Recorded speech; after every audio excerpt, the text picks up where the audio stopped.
అపూర్వానందం రచన శ్రీహరికృష్ణ. తెల్లారిందంటే చాలు, చిన్న లేదు పెద్ద లేదు, అంతా దానికి బానిసలుగా మారిపోయారు. రాత్రి పాలు విరిగి చచ్చాయి. పాల ప్యాకెట్ తినడానికి గంట నుంచి మొత్తుకుంటున్నా. వేడివేడిగా ఓ గ్లాసుడు కాఫీ పడకపోతే ఏ పని చేయబుద్ధి కాదు.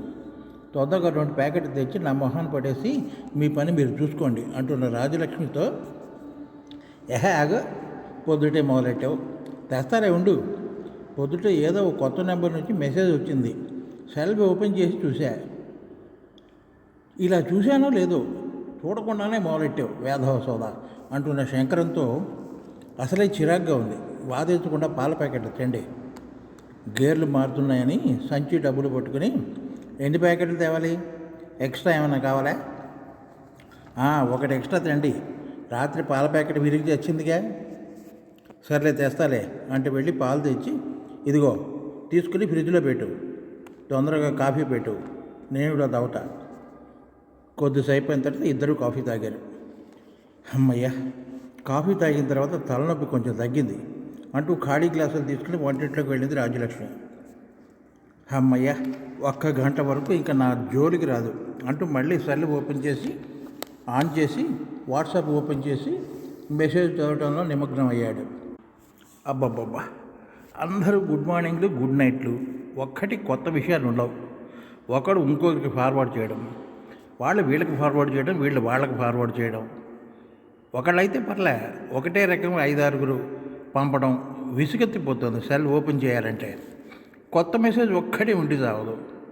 అవును, కొత్త మెసేజ్ అంటే గుర్తొచ్చింది. పొద్దున పాల ప్యాకెట్ ప్రహాసనంలో మర్చిపోయా. ఏదో కొత్త నెంబర్తో మెసేజ్ వచ్చింది కదూ అంటూ బరబరా స్క్రీన్ని మూవ్ చేసి చూశాడు. మచిలీపట్నం పూర్వ విద్యార్థుల అపూర్వ కలయిక. అరే, ఎల్లుండే చాగరాయ కనసభలో తప్పకుండా వెళ్ళాలి. మా బ్యాచ్ వాళ్ళు ఎవరైనా వస్తారేమో చూడాలి. ఎవరైనా వస్తే బాగుండు అని మనసులో అనుకుంటూ, ఈ మెసేజ్ ఎవరు పంపుంటారు? తప్పకుండా మా బ్యాచ్ వాడు ఎవడో అయి ఉంటాడు. ఎలాగైనా కొంచెం ఓపిక చేసుకుని వెళ్ళాలి. ఆ రోజు రానే వచ్చింది. ఒరే రామం, కొద్దిగా నన్ను చాగరాయ గాన సభకు తీసుకుపోరా. ఈరోజు మా ఊరి పాత విద్యార్థుల అపూర్వ కలయిక అని అరేంజ్ చేశారు. ఎవరైనా నా స్నేహితులు కనపడతారేమో. మీకేమైనా చేదస్తామా నాన్నగారు? ఎవరు వస్తారు అలాంటి కార్యక్రమాలకి? నీ వయసు వాళ్ళంటే అందరూ 60 దాటిన వాళ్ళే. నీ ఆశే కానీ ఎవ్వరూ రారు, హైరాణ పట్టం తప్ప. నువ్వు తీసుకువెళ్తావా లేదా? లేకపోతే నేను ఆటోలో పోతా. నేను వెళ్ళేది మటుకు ఖాయం. ఓసారి తీసుకుపోరా మీ నాన్నని, కొద్దిగా కాలక్షేపం అవుతుంది. పాత స్నేహితులు కలిస్తే ఆ ఆనందం వేరురా. ఒకసారి తీసుకుపో. ఏంటమ్మా నువ్వు కూడా? పట్టుపని 10 మంది అయినా వస్తారో రారు. సర్లే, తీసుకెళ్తాలే. ఇద్దరు చాగరాయ గాన సభకి చేరుకున్నారు. హాల్ అంతా నిండిపోయింది. బయట కూడా చాలామంది నుంచుని ఉన్నారు. ఎలాగో లోపలికి దొరికి నుంచున్నారు. శంకరం, రామోళ్ళు గోడవారగా. సార్, పెద్దవారు నిల్చునే ఉన్నారు, రండి ఇలా ఇక్కడ కూర్చోండి అంటూ ఓ కుర్రాడు తను కూర్చున్న కుర్చీలోంచి లేచి శంకరానికి కూర్చోబెట్టాడు. థ్యాంక్స్ బాబు, ఎంతైనా మన బందరోళ్ళే, మర్యాదస్తుడే. బందరోడు అనిపించుకున్నావు. Thanks sir. గణపతి స్తోత్రంతో సభ ప్రారంభమైంది. నిర్వాహకుడు మాట్లాడుతున్నాడు. ఈరోజు మన మచిలీపట్నం పూర్వ విద్యార్థుల అపూర్వ కలయికకు ఇంతమంది హాజరవడం చాలా ఆనందంగా ఉంది.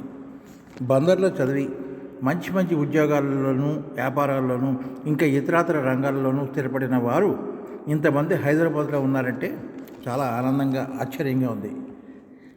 మీ క్లాస్మేట్స్, బెంచ్మేట్స్ కంపల్సరీగా వచ్చే ఉంటారు. ఇన్నేళ్ల తర్వాత వాళ్ళని చూస్తుంటే, మాట్లాడుతుంటే ఆ ఆనందమే వేరు, ఆ కిక్కే వేరు.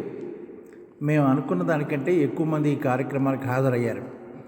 ఎవరెవరు ఎక్కడున్నారు, మీ పాత స్నేహితులు వచ్చారో లేదో అనే మీ టెన్షన్కి పోగొట్టడానికి దానికి నేను 1950 సంవత్సరం నుండి ఈ సంవత్సరం వరకు బ్యాచ్ వైజ్గా పిలుస్తాను. అంతా స్టేజ్ పైకి వచ్చి వారి పరిచయం చేసుకోండి. పాత స్నేహితులను కలుసుకోండి.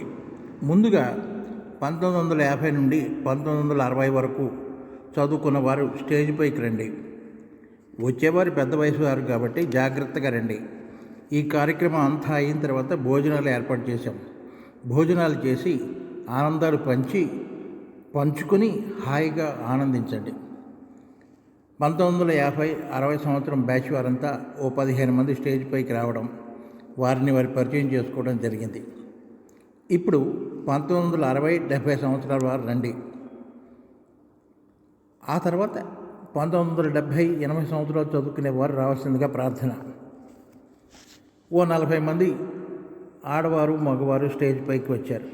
వస్తూనే తమ క్లాస్మేట్స్ని ఆలింగనం చేసుకుని, అబ్బా ఎన్నాళ్ళైందిరా మనం కలుసుకుని, ఆనందం కళ్ళలో నీళ్లతో ఒరేయ్ ఓసై అని ఒకరినొకరు పలకరించుకోవడం, స్టేజ్ దిగిన తర్వాత శుభ్రంగా మాట్లాడుకుందాంరా, తీరిగ్గా మాట్లాడుకుందాం సరేనా అనుకోవడం జరిగింది. శంకరం మైక్ అందుకొని, సభకి నమస్కారం. నాది 1974-77 బ్యాచ్.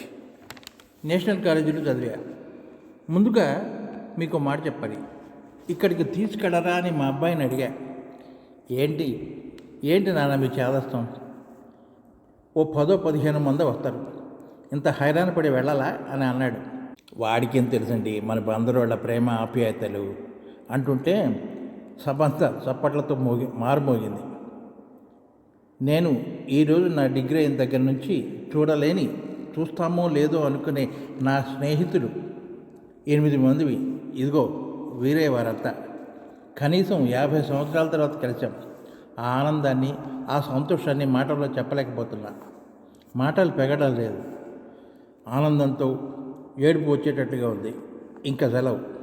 ఇలాంటి మహాద్భుతమైన కార్యక్రమాన్ని ఏర్పాటు చేసిన వారిని మనసారా అభినందిస్తూ సెలవు.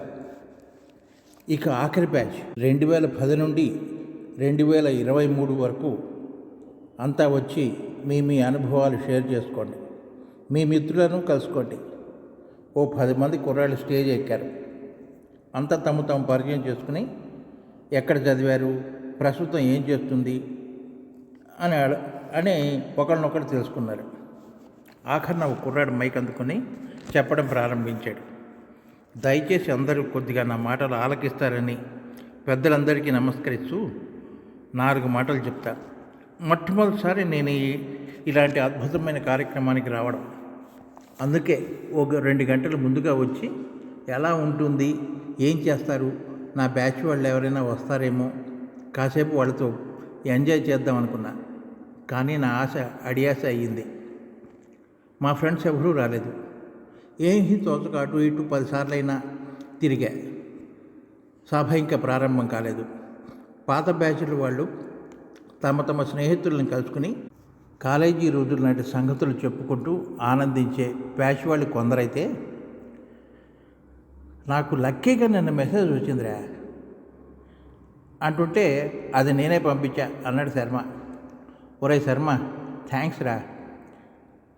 మన బెంచ్మేట్స్ వెంకటేశ్వరరావు, ప్రకాష్, అడితి సుబ్బారావు గారు, దివాకర్ గారు, బక్క పలసగా లేడీస్ పేచ్లో కూర్చునే గంగమ్మ, అదేరా గంగి, రామలక్ష్మి, మనోరమ్మ ఎలా ఉన్నారో ఏమో.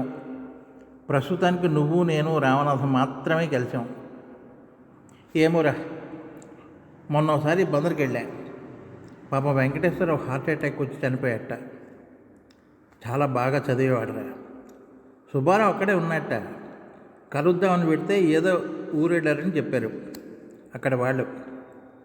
ఆడవాళ్ళ సంగతి ఏమోరా, అసలు ఉన్నారో పోయారో బాధగా ఉందిరా. సర్లే, మనమైనా 50 ఏళ్ల తర్వాత కలిసాం. పిల్లలందరికీ పెళ్ళిళ్ళు అయిపోయి మనవాళ్ళు మనవరాళ్లతో కాలక్షేపమేగా మన పని. ఈ శర్మగాడు పీనుగులాగా ఉండేవాడు, ఇప్పుడు ఏనుగులాగా తయారయ్యాడు అంటుంటే శర్మ, ఈడు అప్పుడు ఇప్పుడు ఒకలాగే ఉన్నాడురా. ఏంటి సంతూర్ సబ్బా అంటూటే అందరూ నవ్వుకున్నారు. నన్ను ఎవరు ఎరా నీకు ఎగుడు దిగుడు ఉన్నాయా, విత్తా వితౌటా అని అడిగే ఛాన్స్ రాలేదురా. నీ దుంప తెగ, నీ జోకులు ఇంకా తగ్గలేదురా, అలాగే ఉన్నాయి. ఇంతకీ ఏంటా భాష, విత్తులు వితౌట్లు, ఎగుడు దిగుడులు.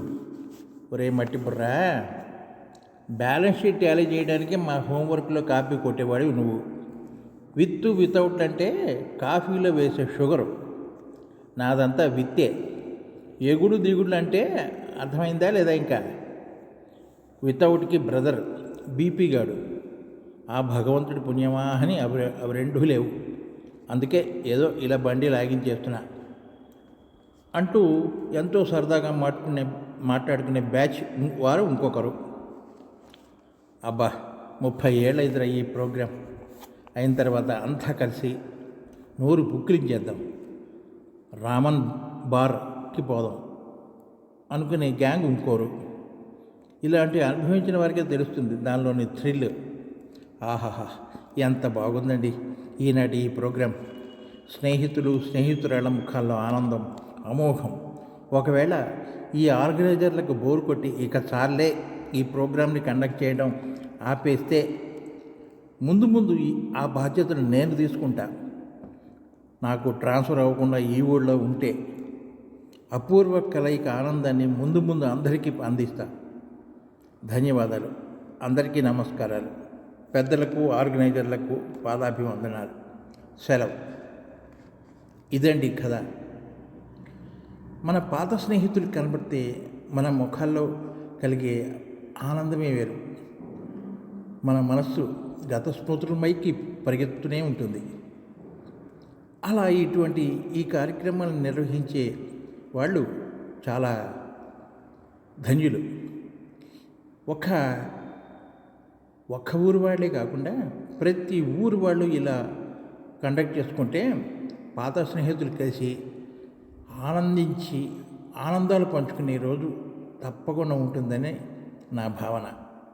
ఈ కథ కనుక మీకు నచ్చినట్లయితే లైక్ చేయండి, షేర్ చేయండి, సబ్స్క్రైబ్ చేయండి. మీ శ్రీహరికృష్ణ.